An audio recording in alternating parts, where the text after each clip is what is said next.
Anyone got a pencil?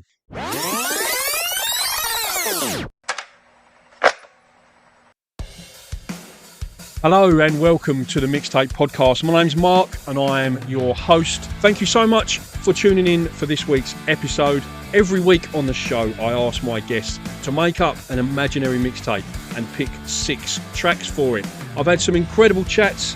They're already there in the archives, just waiting for you to stumble across them. I've had chats with Steve Kilby from The Church, Rowetta from The Happy Mondays, Rick from Ash. I've had Al Anderson, one of the original Wailers. I've had Clint Boone from Your Spiral Carpets. I've had Donita Sparks from L7. I've had Scott Kirkland from The Crystal Method. There's lots and lots of episodes sitting there waiting for you to discover. If you enjoy this week's episode, please feel free to rate it 5 stars on Spotify and or jump up to the top of the page and hit that old follow or subscribe button, and you'll be notified every time there is a new episode. Catch up with everything I'm doing by going to www.themixtapepodcast.com. That's enough of the intro. I hope you enjoy this week's episode.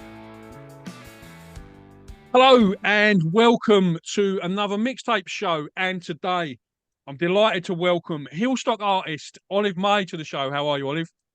Yeah, really good, thanks. Thanks for having me on. Oh, absolute pleasure. Thank you for agreeing to play Hillstock for us. Really, really appreciate that. It's going to be a fantastic night. Let me get the plug in quickly. www.kcr-fm.org.au for tickets for Hillstock, where you can see Olive, Whiskey Jack, Claire Perrott, Brandon Paletti, Clandestine, and Matty T. Wall. Calamunda Club, Saturday, the 11th of May. Okay, let's get the plug in. I'm going to keep plugging it till it sells out. I'm not going to stop. Fair enough. No, it's going to be awesome. I can't wait. Oh, no, it's going to be a good night. I'm really, really looking forward to it. I don't think I'm going to enjoy it, but I'm going to look back on it and think it was a good night. Let's put it that way. I'm not going to be enjoying the moment, but I think, when I look back, I think it'll be, a great night. So, okay. So, Olive, your new single, Wait and See, is out now. Tell us a little bit about that, what the song's about, your songwriting process and your creative process and that sort of stuff. Yeah, so I actually wrote that song like quite a while ago now, but I just kind of recorded it a couple of years ago, and it's taken me a while to get it out. But I wrote it when I was kind of in the middle of, like, I had small kids and I kind of didn't know what I wanted to do with my life. And I was like just thinking that, I can't just wait around forever and, just kind of do the same thing that I was doing the whole time. So that's kind of where it all came from. I think I was sitting at home one day and I was like, I need to change it up. This is not going to fly for the rest of my life. So I recorded it with James Newhouse at Lamb Chop Studios, a couple of years ago. But things I released a few other singles in the meantime, and then thought that I better get an EP together. So we tweaked it kind of mid last year, just before we went away. And I'm really excited to get it out. I was going to say to you, because you recorded it so long ago, I know what it's like creatively. Like sometimes when I write stuff, when I've written, whatever it is I've written, I think that's amazing, sweet, I'm happy with that. And then I'll come back a month, 6 weeks, 2 months, 3 months later and go, oh no, change that. When you recorded that song originally, was there much tweaking going on, or were you still 2 years later pretty happy with it? Yeah, no, I was pretty happy with it. The only thing that still gets me to this day is that just after I did a full week of recording with James, and then afterwards, so that was like all week, and then on the Friday night did a gig, lost my voice at that gig and lost it for a whole month. So I can still kind of hear a bit of vocals probably not the strongest that I'd like them to be, but that is such a minor thing that I'm actually really happy with it otherwise. So, I don't imagine anyone else will notice. That's one of them things I think it's just the perfectionist in you. Yeah, definitely.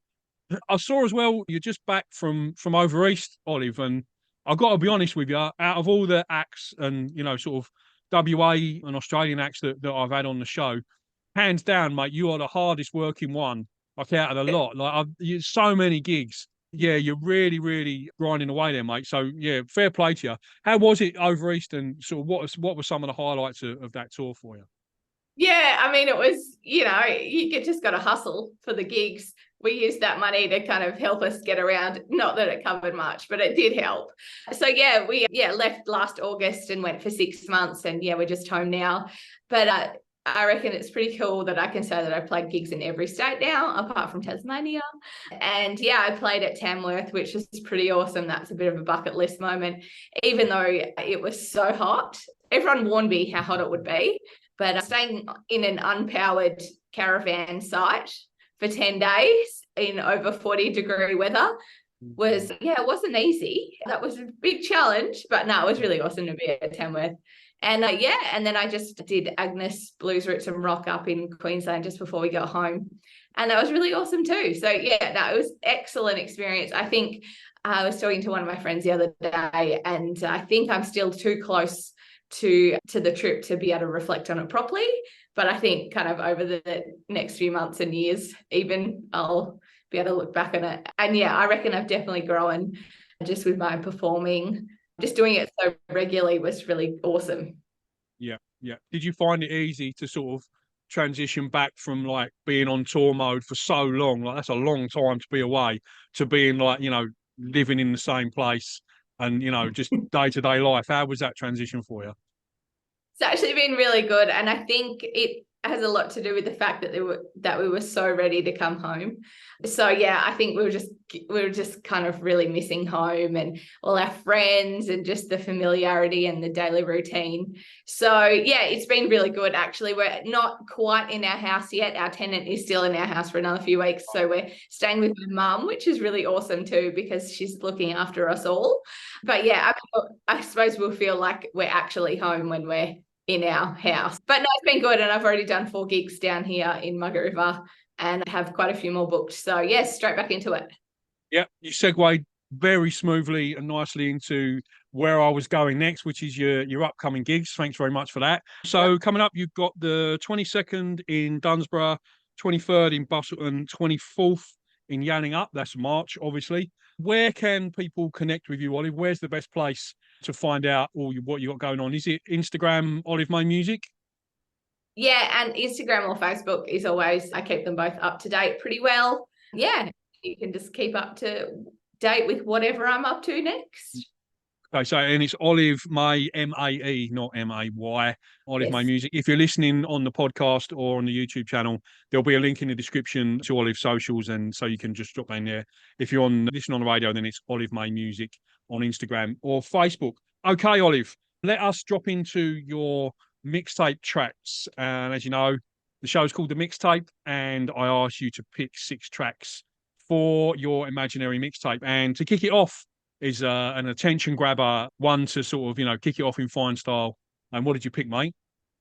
I picked The Special 2 by Missy Higgins, one of my all-time favorite songs of all time. I'm not sure if it's like really an attention grabber, but it does grab my attention every time I listen to it.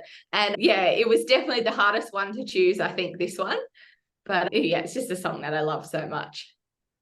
I like the video. I don't know why, because nothing happened in it really, but it was just really well shot. Do you know what I mean? Like it was just, a beautiful video.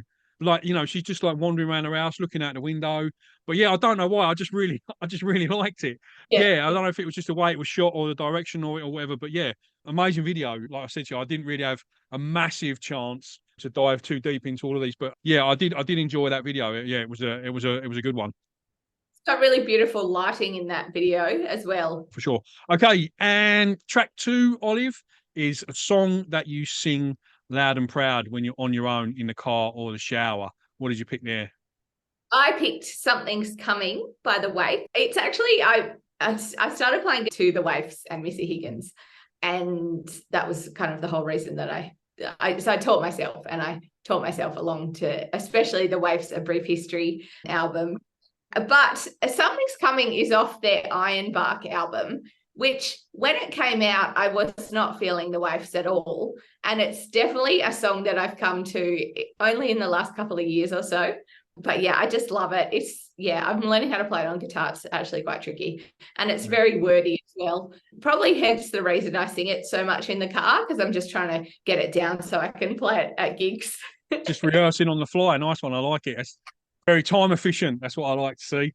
Love that. Love that. Yeah, when I went through these tracks, I could, like, obviously knowing, being familiar with your music, I could really like see where you've drawn from. Do you know what I mean? In all of these tracks, I could definitely hear you, you know, coming through, and we'll get to a few of those more a little bit later on. Track 3, Olive, and I should pick cover version. What did you pick for that? I picked Moonstruck by Sarah Storer, and this is off the Kev Carmody tribute album that came out probably in the mid 2000s. I was obsessed with this album. I had it in my car, just playing on repeat nonstop. It must have been just after I got my license, actually, that came out. And yeah, I would listen to it nonstop. But again, with this song, I mean, I loved it from then. I've always loved Sarah Story. She's great. And I didn't actually realize how much her music had influenced me until actually quite recently. I think it was just before I went to Tamworth, and I was like, oh yeah, I do have country in my background. But yeah, so this is, I just love this song. I did also love the Driving Woman cover on this album as well, but Moonstruck is one that I actually just listened to again on our way back over the Nullarbor. We downloaded the album and listened to it, and I was reminded how much I love this song. You'd have had plenty of time to listen on that tour, I would have thought, over the miles and miles. Did you keep record of how many like Ks you covered, or yeah, I have to. It's actually. Of course. Yeah. But yeah, that's prime time. That how did you go? Like choosing on? I'm assuming you weren't driving yourself, so I guess your better half was on the road with you. But how did you go? Like, you know, with the music, because that's always one for me. Like for me, if you're driving, you're choosing, and the passenger just has to lump it, whatever it is. But yeah, was it the same for you? Oh, not so much. My husband and I actually do like a lot of the same music, so that is very handy. But yeah, I don't know. He'd sometimes be like, what about this? Let's listen to this. And then just me sometimes being like, I really feel like listening to this. But we downloaded that album in particular because we were just in some reception and we had to quickly download it. So we had something to listen to for the next few hours when we had reception. Yeah. I remember I did a road trip once from Auckland down to Queenstown and back. And my best friend I've known since birth, basically our mums were friends, like when in the pregnancy clinic, and we're 2 days apart, and we're like really in step, like with music and stuff like that. And he was driving, and I was like controlling the music, and he got the right arm of it. And it's one of only 2 times in 51, nearly 52 years that we've fallen out. And he pulled my Jeff Buckley CD out of the player and launched it out the window. Anyone else, I wouldn't have bothered, but that's Jeff Buckley, mate. You don't do that. Like, you can't do that, mate. Like, you know, if it had been anyone else, I wouldn't have took exception. But it's Jeff Buckley, mate. That's so disrespectful. But yeah. But I learned my lesson then. So from that day onwards, it's like, right, okay, let's set the rules. Driver chooses. That's it. Okay. And track 4, Olive. And I asked you to pick a song you wish you could play to your 18-year-old self. What did you pick for that? Oh, I picked Fierce by Fanny Lumsden, and I picked it kind of on a whim. I was like, yeah, that sounds pretty good. And then I listened to it and I was like, oh, this is perfect. Yeah, it's, you know, the chorus is go be fierce, you're a force. Don't let it run its course. Take up the space because this time is yours. Like, how perfect for an 18-year-old girl to hear that. And the older I get, the more I kind of feel that. But yeah, it's taken me a bit of time to get here and be so confident in myself. So yeah, I really would have liked to hear that. It would have been really awesome. What sort of stuff were you listening to at that age, Olive? I was listening to flat out Missy Higgins and the Waifs, like everyone else. But you know, that was pretty high rotation. Yeah, no, fair enough. Okay, and track 5 is a song you would put on your mixtape to let the listener know you are romantically interested in them. Which one did you pick for that? Yeah, so I chose "Wanna Go There" by Felicity Cunningham. Felicity Urquhart and Josh Cunningham. And I actually heard this song for the first time about half an hour before I saw them live just at our local pub at the Strings Attached Guitar Festival a few years ago. And I just kind of instantly loved it. It's very, very Josh Cunningham-esque. I think he had a lot to do with writing it. It's just, you know, his songs are just ones that I really love listening to mostly. But yeah, I mean, it's a really beautiful song, and it actually was the start of their relationship, writing this song cool. too. So yeah, I love that. I love when there's a backstory like that. That's awesome. Yeah. Has that ever worked for you? Has anyone ever made you a mixtape and wooed you that way, or have you ever done it have you ever given one to someone and it's worked? Oh, my husband and I were so cute when we first met. I think for our I think I used to make him CDs quite often. And, we've been together almost 17 years now. And only not that long ago, he did admit to me that all the songs were just songs that I liked and he did actually not like that much. But he listened to them and he was like, oh, thank you so much, That's so awesome. that was nice. That's awesome. It took him 17 years to pluck up the courage. Brilliant. Love that. Great story. Okay, and finally, Olive, track 6 for your mixtape is something a little bit left field, obscure, maybe a B-side or an album track, something like that. What did you pick for that one, mate? I picked Take Your Time by Paul Kelly. And I especially love this song because it's actually on the Castle soundtrack, my favourite Australian movie of all time. But yeah, it's a beautiful song. It's just really nice, got a really nice melody and it's simple, but it's Paul Kelly at his best, I reckon. Is it an album track or a B-side? Because I'm not familiar with that one. Yeah, it's an album track. I don't even know what. Okay. No, it's on Gossip, actually. That's what it is.